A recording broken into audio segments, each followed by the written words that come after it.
दर्ज हो चुकी है, जांच तेज। तो स्प्रे हॉटस्पॉट पे ही तो करेंगे आप। अच्छा, कोई मॉनिटर पे करके AQI डाउन होता है क्या?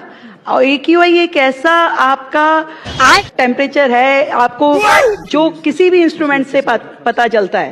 कोई सेंस है इस बात की? तो उसमें watering is the only solution, जो हम भी कर रहे हैं, जो पिछली सरकारें भी करती थी। और वो हॉटस्पॉट पे ही होता है, जहां सबसे ज्यादा पॉल्यूशन होगा वहीं तो आप सफाई करेंगे। मीटर पे तो नहीं मार रहे आप जाके पानी?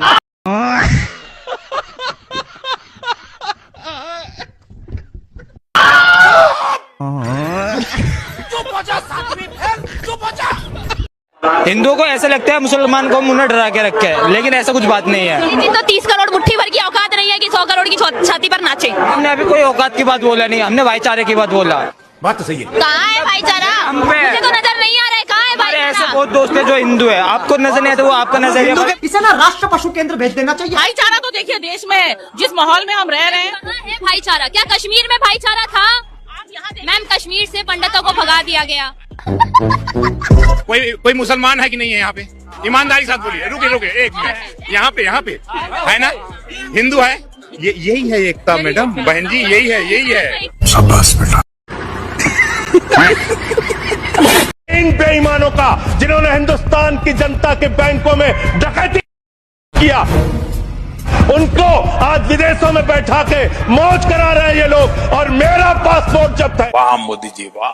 मैं मेरा पार्लियामेंट, जो मेरा पासपोर्ट जब्त है। महामानव की सरकार, वो तो अवतार भी कहते हैं अपने आप को, और उस अवतार की सरकार में घुसपैठ हो जा रही है। 50 किलोमीटर आप नहीं रोक पा रहे, अपनी नाकामी आप नहीं बता रहे। इस सज्जन को क्या तकलीफ है भाई? अभी बता दे भाई, अभी बता दे। आसाम के अंदर, त्रिपुरा के अंदर, बंगाल के अंदर जो बॉर्डर है वो आपके जिम्मे है, और उसकी सुरक्षा के साथ खिलवाड़ आपने किया है, गृह मंत्रालय ने किया है, भारतीय जनता पार्टी की सरकार ने किया है। अरे बाप रे, ये तो धोती खोल रहा है। चारों तरफ महामानव की सरकार महोदया, महामानव की सरकार, वो तो अवतार भी कहते हैं अपने आप को। कैसे कैसे लोग रहते हैं यार यहाँ पर। नरेंद्र मोदी ने रेड कारपेट बिछा दिया, खुद लेने चले गए एयरपोर्ट। इस दोस्ती की ऐसी धाकड़ तस्वीरें दुनिया को आज दिखाई गई हैं। अच्छा, कि ट्रंप से लेकर यूरोप और उधर मुनीर चाइना, अपने यहां राहुल गांधी, ये लोग ढंग से आप सो नहीं पाएंगे। अरे ये हमारा सबसे वफादार कुत्ता है।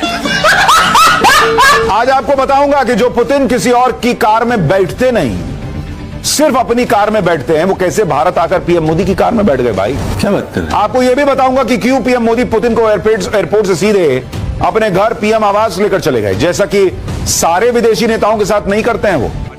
पुतिन पनीर ऑमलेट, मछली और दलिया खाते हैं, दूसरे लोग मुर्गी के अंडे खाते हैं, पुतिन को बटेर के अंडे पसंद है, वो फलों का जूस पीते हैं।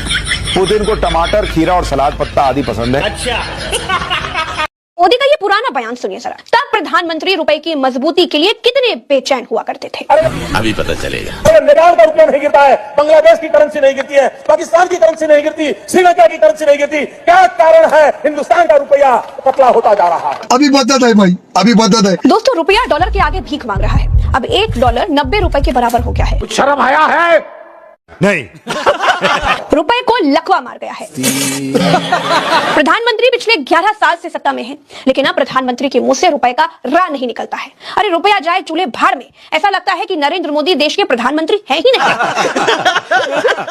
रुपया एशिया की सबसे कमजोर मुद्रा बनता जा रहा है, लेकिन सरकारी इकोसिस्टम आपको यह बताकर खुश करता है कि कोई बात नहीं, अरे पाकिस्तान भूखों मर रहा है। क्या आप जानते हैं कि आज प्रधानमंत्री नरेंद्र मोदी बहुत व्यस्त है, क्योंकि वो किसी गहरे से गड्ढे में अपनी गिरी हुई प्रतिष्ठा को ढूंढ रहे हैं। आपका नाम क्या होगा सर? तो नाम जान के क्या करना? आप नाम नहीं, मैं तो नॉर्मली आपसे बात करना चाह रहा हूँ। ये फंस गया सीएम, इसे पार्टी की मीटिंग समझ के फंस गया। मैं तो उसको नाम बताऊंगा जो बहन का रिश्ता करवाएगा अपनी।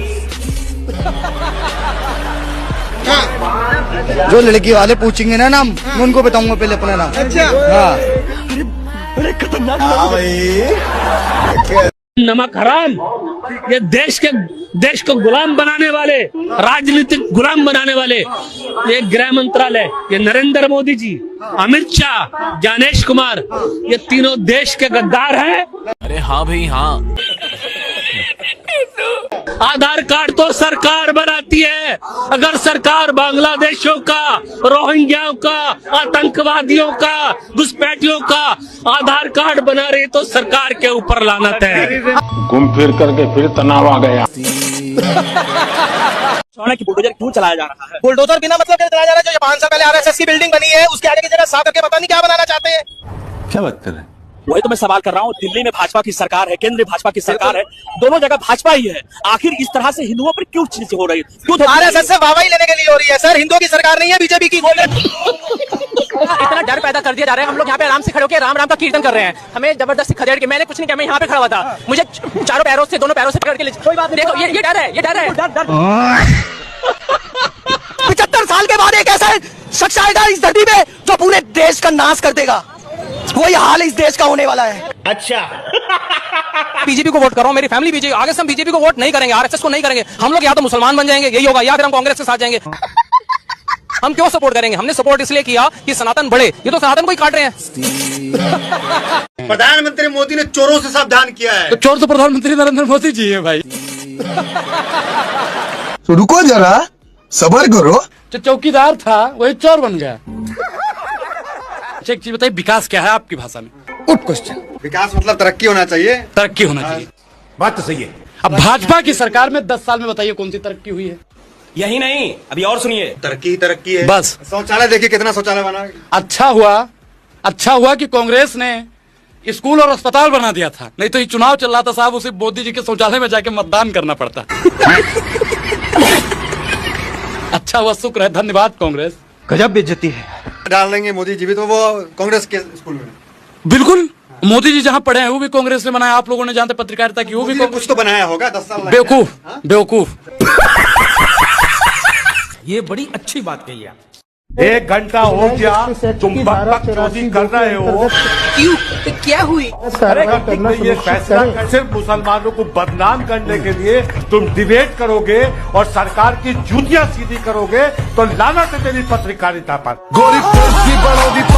मैं दीपक प्रवचन से चैलेंज करता हूँ, भरने पत्रकार कि हम जैसे को अगर बिठाना है तो कम से कम सम्मान करना सीखो। आपकी गालियां भी दिखाने की हिम्मत है मुझ में। तो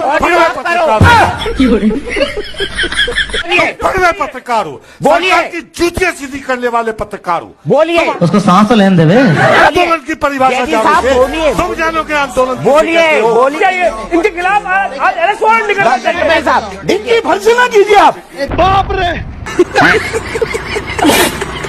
अच्छे दिन भी आए हैं और रोजगार की भर्ती भी आई है। क्या बात कर रहे हैं? अच्छे दिन सिर्फ उनके आए हैं जो बीजेपी में हैं। जो भाजपा के लोग हैं उनके अच्छे दिन आ गए। मोदी जी के अच्छे दिन आ गए और मोदी जी की जितनी कैबिनेट, मंत्रालय, विधायक, सांसद जो भी है सबके अच्छे दिन आ गए। वाह मोदी जी वाह। और रोजगार मिला उनको जो भैया बजरंग दल में ज्वाइन हुए, ठीक है, उनको नौकरी मिली है, ठीक है, हिंदू रक्षा दल में ज्वाइनिंग आई है, भर्ती आई है। उन व्यक्तियों का मुद्दा होना चाहिए, नहीं होना चाहिए? बिल्कुल होना चाहिए भाई, बिल्कुल होना चाहिए। अभी बदत है भाई, अभी बदत है। धर्म है, ऐसे लोगों का मुद्दा धर्म है। जब पहनने को ढंग की पैंट ना हो, शर्ट ना हो, तो मुद्दा धर्म ही होता है। ठीक है, नहीं ना। और जब खाने की रोटी के लिए गुरुद्वारे जाते हो ना, ठीक है, तब मुद्दा धर्म ही होता है। ये बड़ी अच्छी बात कही है। ठीक है, जिस व्यक्ति ने दिन भर मांग के खाना, उसका मुद्दा तो धर्म ही रहेगा ना। गुरु गोरखनाथ का मंदिर तोड़ दिया भाई 1400 वर्ष पुराना, तो योगी जी कहाँ मर गए? अरे बाप रे, योगी जी खुद भाई गोरखनाथ संप्रदाय से, उनके भगवान को पेला गया है। भगवान को तोड़ा गया बिल्डोजर से, और योगी जी कहते थे फोड़ देंगे, ये कर दें। कहाँ मर गए योगी जी? अच्छा बात नहीं है।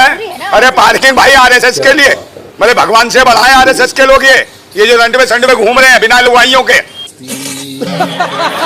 और भाई गुरु गोरखनाथ के मंदिर को तोड़ दिया, कितनी आस्थाओं को ठेस लगी, चिल्ला रहे थे वहां।